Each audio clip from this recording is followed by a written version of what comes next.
I am Samantha, 31 years old, and I just discovered my parents have been secretly sending $87,000 to my brother while demanding I sacrifice my entire life to become their unpaid caregiver. For 6 years, I've been working double shifts as a nurse practitioner, postponing my own marriage and funding their retirement, while my older brother Marcus lives his dream life in California.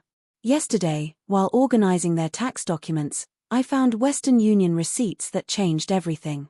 When Mom texted demanding I quit my job to care for them full-time, my two-word response shattered decades of cultural expectations. Before I dive into this story about breaking free from toxic family traditions, let me know where you're watching from in the comments. Hit that like button and subscribe if you've ever felt trapped between honoring your culture and honoring yourself. Trust me, you'll want to see how this unfolds. I grew up in a tight-knit Vietnamese community in Houston, Texas. My parents, Mai and Duc Chen, immigrated to America in 1985 with nothing but determination and the dream of a better life for their children. Dad worked construction during the day and attended English classes at night. Mom started as a manicurist and eventually owned 2 nail salons. They sacrificed everything for Marcus and me, constantly reminding us that their entire purpose was our success. From the beginning, there was a clear distinction in how my parents treated my brother and me. Marcus, 3 years older, was the golden child, the carrier of the family name, the future leader of our clan. He was smart, charismatic, and had that natural confidence that made everyone gravitate toward him. When he excelled in school, my parents beamed with pride. Our son will be a doctor or engineer, they'd tell anyone who would listen.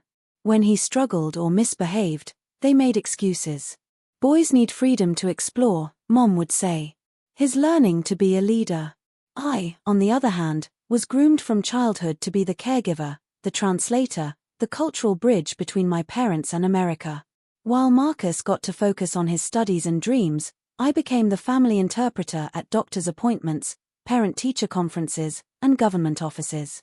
By age 10, I was managing household finances when bills came in English. Samantha is so responsible, relatives would comment, as if my competence was expected rather than extraordinary. In Vietnamese culture, there's a concept called hieu tho, filial piety. For daughters, this means absolute devotion to parents, especially in their old age. Sons carry the family name and honor, but daughters carry the burden of physical and emotional care. I was taught that my parents' comfort and happiness should always come before my own. It wasn't presented as a choice, it was presented as the natural order of things. After high school, I watched Marcus leave for UC Berkeley, fully funded by my parents who had taken out loans and worked extra jobs to afford his tuition. Education is the most important gift we can give him, Dad explained when I asked why they could afford his expensive out-of-state tuition but suggested I start at community college. I ended up earning my nursing degree locally, working part-time throughout school to minimize the financial burden on my parents. Marcus flourished at Berkeley, studying business and immersing himself in American college culture. He joined a fraternity, traveled during spring breaks, and seemed to effortlessly make connections that would benefit his future.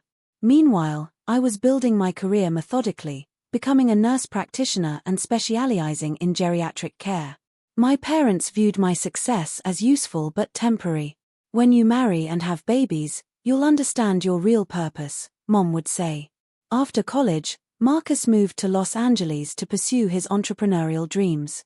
He talked about starting tech companies, launching innovative apps, and disrupting traditional industries. My parents were thrilled. Our son is going to be very successful in America, they'd announce proudly to our relatives. The fact that none of his ventures ever materialized into actual income seemed irrelevant. Around the same time, I met James, a fellow healthcare worker who understood the demanding nature of our profession. He was kind, stable, and genuinely interested in learning about Vietnamese culture. My parents' reaction was lukewarm at best. He's not Vietnamese, Mom observed, as if this was a fatal character flaw. How will he understand family obligations? Dad asked suspiciously. When my parents began experiencing health issues in their late 60s, I naturally stepped in to help. Dad developed diabetes and high blood pressure, requiring regular monitoring and medication management.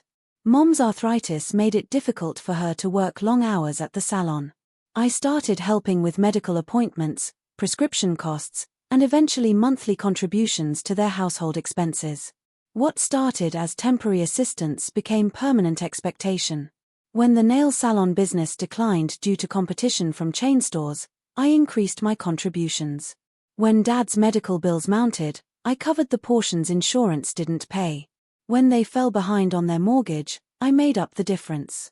All while Marcus continued his carefree life in California, occasionally calling on holidays but contributing nothing to their care. "Your brother is building his future," Dad would explain when I suggested Marcus should help. "You're already established. You can afford to help us." The logic seemed flawed, but challenging it felt like betraying everything I'd been taught about family loyalty and cultural values. My relationship with James began to suffer under the strain. We had planned to move in together, but I couldn't commit to increased expenses when my parents needed so much help. We talked about marriage, but I kept postponing because I knew my parents expected me to remain available for their needs.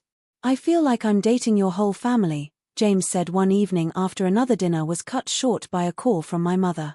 The cultural pressure extended beyond my immediate family. At community gatherings, other Vietnamese families would praise my devotion to my parents while subtly criticizing those who didn't follow traditional expectations. "Samantha is such a good daughter," they'd say, making it clear that being a good daughter required complete self-sacrifice. When I occasionally expressed frustration to cousins or family friends, they'd remind me, "Your parents gave up everything for you. Now it's your turn." Meanwhile, Marcus had met Ashley, an American marketing executive, and their relationship was becoming serious. During his rare visits home, he'd talk excitedly about their adventures, their shared apartment in Santa Monica, and their plans to travel through Europe. My parents listened with fascination, as if his life was a fascinating movie rather than something they were indirectly funding. 3 years ago, the expectations escalated dramatically. During a family dinner, my parents announced their retirement plan. "We're getting older," Dad said. "It's time for you to come home and take care of us properly." By come home, they meant move back into their house and become their full-time caregiver. By properly, they meant according to traditional Vietnamese customs where unmarried daughters dedicate their lives to aging parents. "What about my career?" I asked, stunned. "What about James?" "You can work part-time if necessary," Mom replied dismissively. "And James? Well, American men don't understand family duty. Maybe it's better to find someone from our community who shares our values." I was devastated but tried to negotiate. I could visit more often, hire professional caregivers when needed, and continue contributing financially. But my suggestions were met with disappointment and guilt. "We sacrificed everything for you," Dad said. "Now you won't sacrifice anything for us." The emotional manipulation intensified over the following months. They recruited extended family members to pressure me. Aunt Lynn called regularly to lecture me about filial duty. Uncle Tuan reminded me that my cousins in Vietnam would never abandon their parents the way I was abandoning mine. Even my grandmother, Bien Go Ai, was enlisted to express her disappointment in my American selfishness. During this period, I began noticing financial inconsistencies in my parents' situation. Despite my monthly contributions and their retirement savings, they seemed to constantly need more money. When I offered to help create a budget or review their expenses, they became defensive and evasive. "We've managed money longer than you've been alive," Dad snapped. The breaking point came last month during what I thought was a routine visit to help organize their tax documents. I was sitting at their dining room table, sorting through receipts and financial statements, when I discovered a showbox hidden behind other papers. Inside were dozens of Western Union receipts, all for money transfers to Marcus Chen in Los Angeles. My hands began shaking as I calculated the amounts. Over the past 4 years, my parents had sent Marcus $87,000. While I had been working overtime shifts, postponing my own life goals, and covering their basic expenses, they had been secretly funding my brother's lifestyle in California.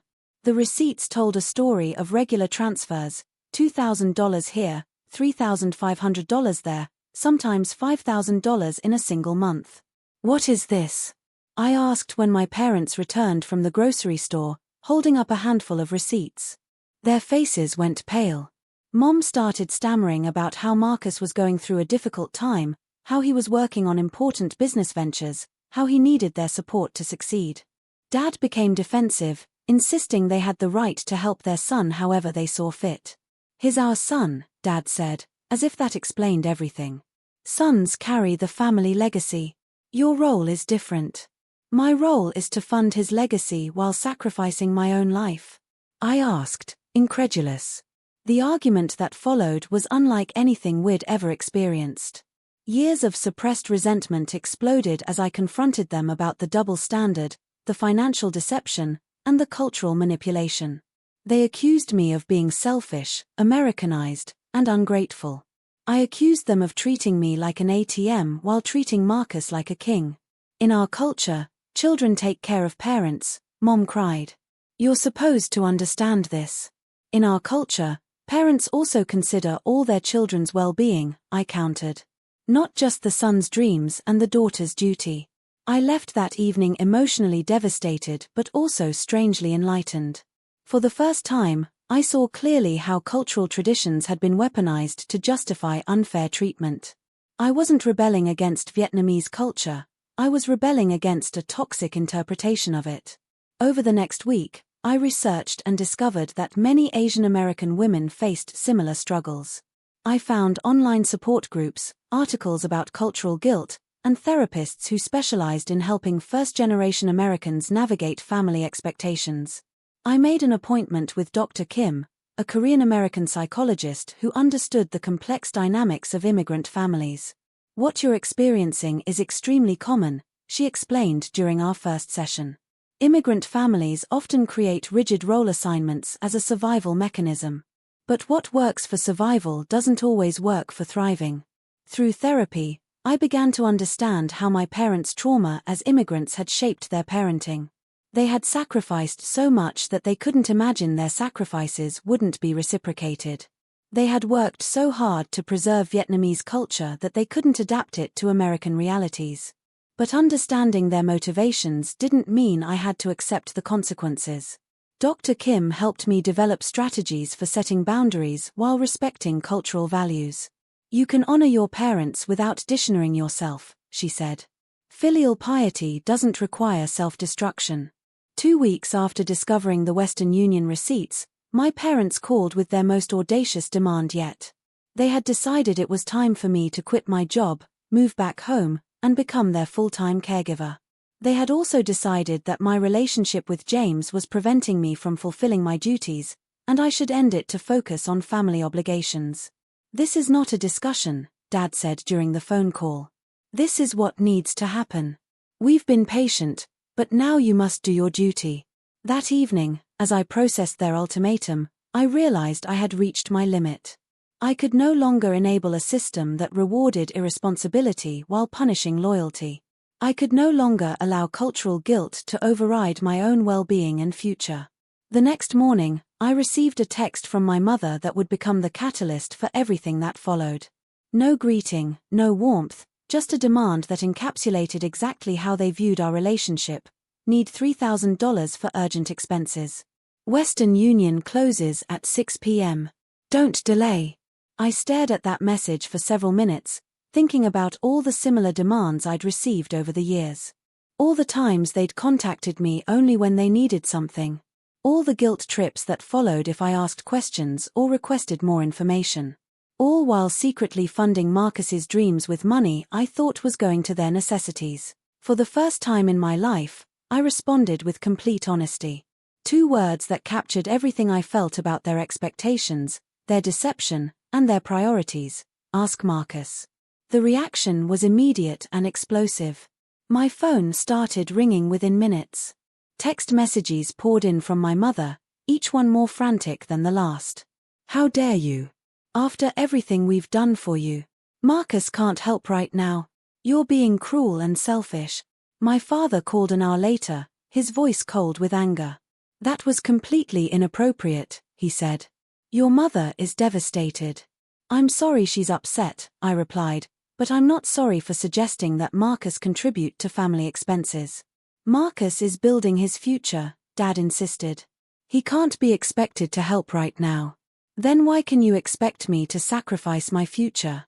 I asked. He hung up without answering. Within 24 hours, the extended family mobilization began. My phone rang constantly with calls from aunts, uncles, and cousins, all delivering the same message. I was bringing shame to the family, abandoning my cultural values, and betraying my parents' sacrifices. The Vietnamese community grapevine had spread the story of my rebellion, and I was being painted as the ungrateful American daughter who had forgotten her roots. Aunt Lynn was particularly harsh. Your parents are heartbroken, she told me during a 30-minute lecture.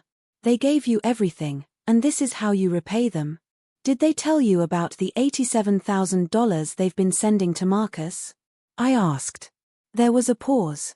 Family business is complicated, she finally said. Sons and daughters have different responsibilities. Why? I challenged. Because I was born female, I'm automatically the caregiver while Marcus gets to pursue his dreams. She became flustered and reverted to traditional arguments about cultural values and family harmony, but I could tell my question had unsettled her. The pressure campaign intensified over the following weeks. Religious guilt was added to cultural guilt. Your ancestors are watching, Bien Go I warned during a tearful phone call. They're disappointed in how you're treating your parents. Social pressure followed.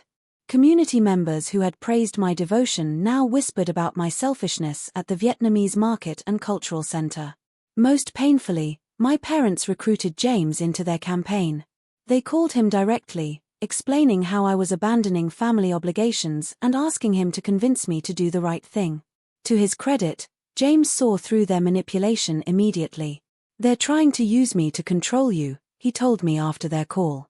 They assume I'll want you to prioritize them over our relationship because that would be convenient for them. His support meant everything during this difficult period. Unlike my family, he saw my boundaries as strength rather than betrayal. He understood that standing up for myself was necessary for any healthy future we might build together. 3 weeks after my Ask Marcus text, my parents decided to escalate by arranging a family meeting. They invited Marcus to fly in from California, ostensibly to resolve the family crisis I had created. What they really wanted was to have Marcus support their position and pressure me into compliance. Marcus arrived looking tanned and relaxed, apparently thriving in his California lifestyle. He greeted me with his usual casual warmth, seemingly oblivious to the tension he was walking into. The meeting took place at my parents' house on a Sunday afternoon. The atmosphere was formal and tense, unlike our usual family gatherings. Dad opened by explaining the situation, how I had become selfish and was refusing to fulfill my family duties. Mom added tearful commentary about how hurt and abandoned they felt. Marcus listened with growing discomfort as he began to understand the full scope of what had been happening. When my parents finished their presentation, he turned to me with genuine surprise.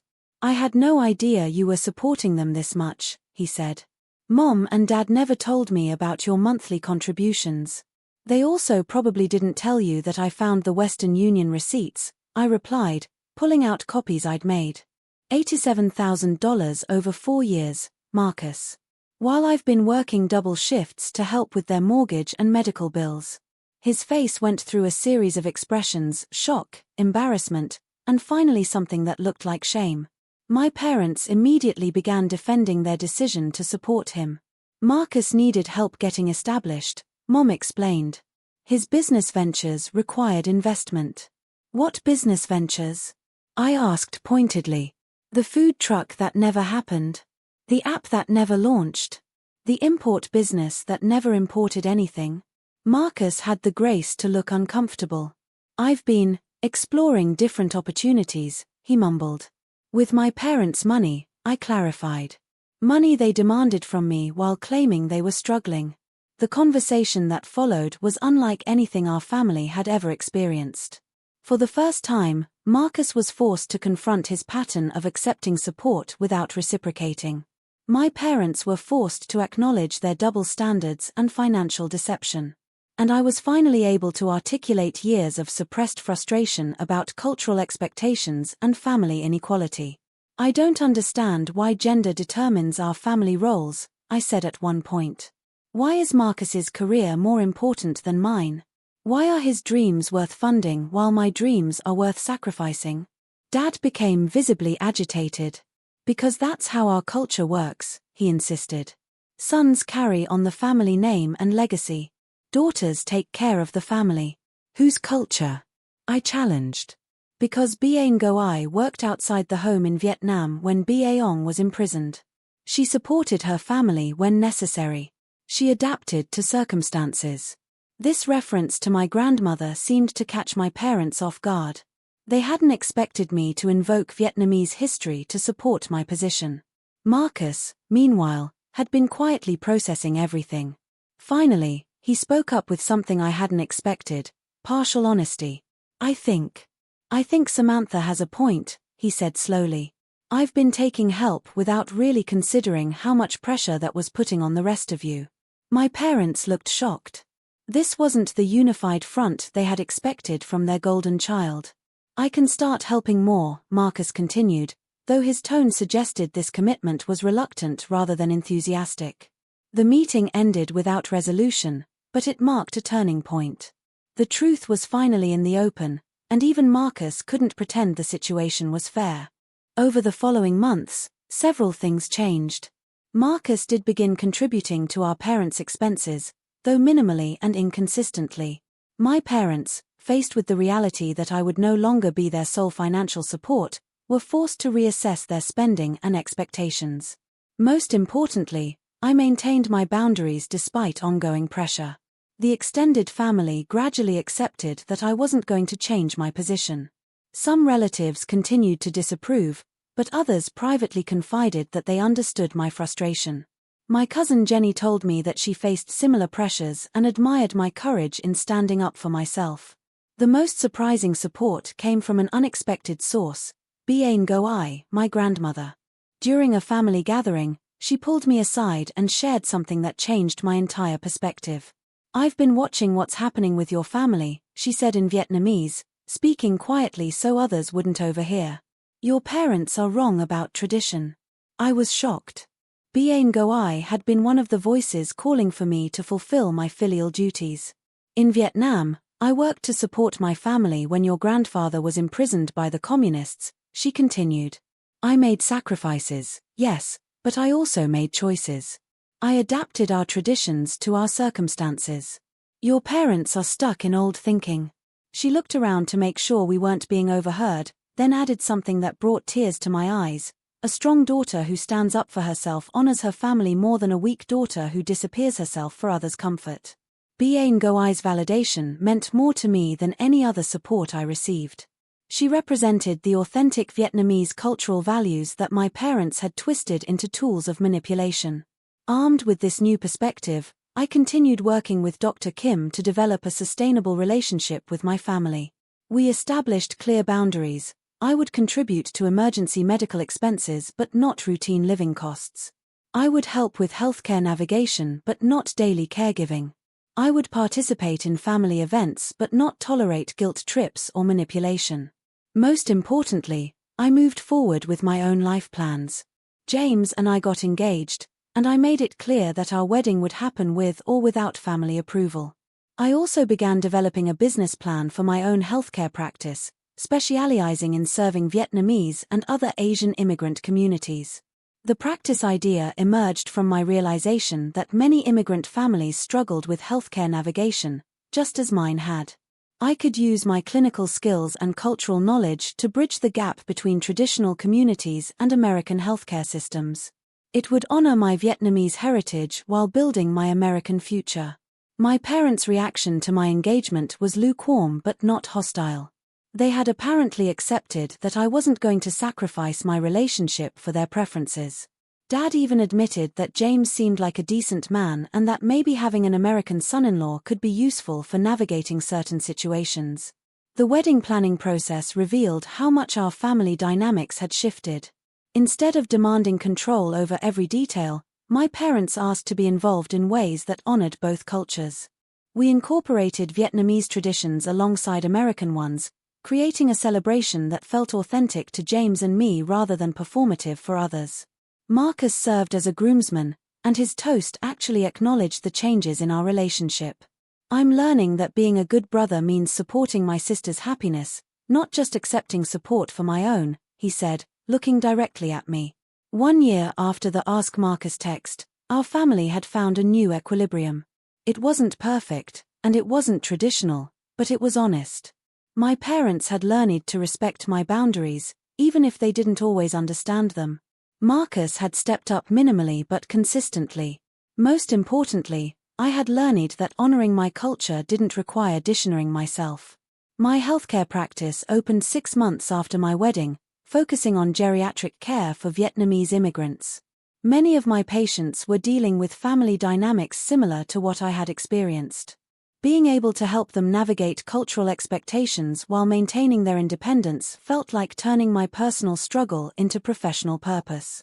Bien Goi became one of my biggest supporters, often telling other community members about my practice and defending my choices when traditional voices criticized my American ways.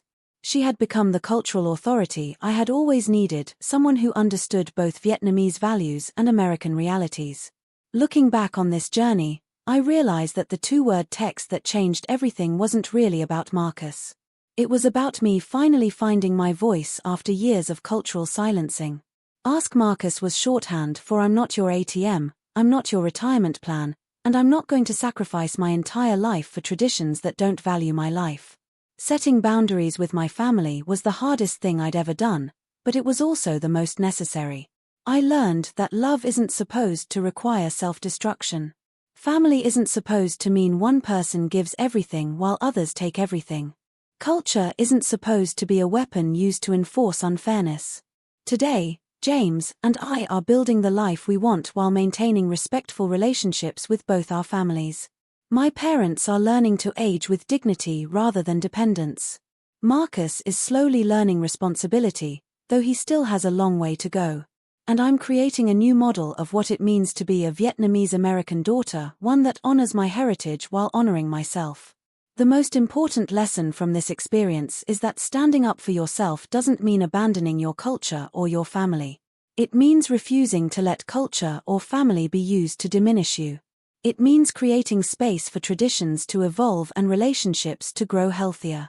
Have you ever felt trapped between cultural expectations and personal boundaries? How did you navigate family pressure while staying true to yourself? Share your experiences in the comments below. If this story resonated with you, please like and subscribe for more stories about finding strength through difficult family dynamics. And remember, honoring your heritage doesn't require sacrificing your future. Thank you for listening to my story, and I hope it gives you courage on your own journey to authentic living.